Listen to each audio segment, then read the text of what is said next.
အောင်စင်းတွေထွက်ဖို့ကလည်းမလိုတော့ဘူးဆိုတော့ဒီចောင်းသားတယောက်လိုမျိုးပေါ့နော်ကိုယ့်ရဲ့အမှတ်တွေကမမီမှလည်းစိုးနေတယ်အဲ့လိုမျိုးဖြစ်နေကြတဲ့ចောင်းသားတွေတော့ကိုယ့်အနေနဲ့ပြပြပြစင်တဲ့ဟာလေးရှိလို့ပါဆိုတော့အဓိကကကိုဟိုဒီကလေးမိထားတဲ့မိကုန်းဆိုလို့ရှိရင်ဒါက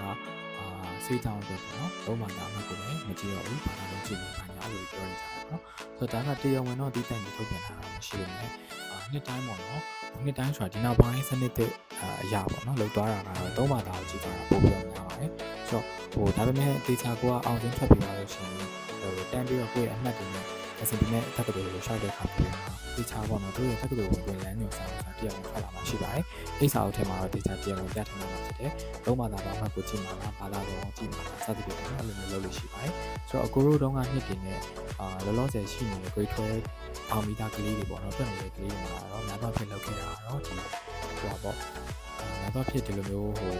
ဘာသာစုံကိုအရင်ကြည့်တာတော့မှန်တယ်ဘာသာစုံဒီ450အထက်လို့တော့ပြောတယ်ပြောပြီးတော့မှအဲ့ဘာသာစုံက450အထက်ပြည့်မီတဲ့ကလေးတွေထဲမှာပြန်ပြီးတော့သုံးဘာသာပေါင်းများတဲ့ကလေးတွေကိုပြန်ပြီးတော့အစင်းလိုက်ရွေးချယ်သွားတာပေါ့နော်အဲ့လိုမျိုးဖြစ်တယ်ပြီးတော့ယောက်ျားလေးနဲ့မိန်းကလေးဆိုလို့ရှိရင်လည်းယောက်ျားလေးတွေကပို့ပြီးတော့မှအားတာရလို့ပြောလို့ရတယ်အမှတ်အရင်ကြီး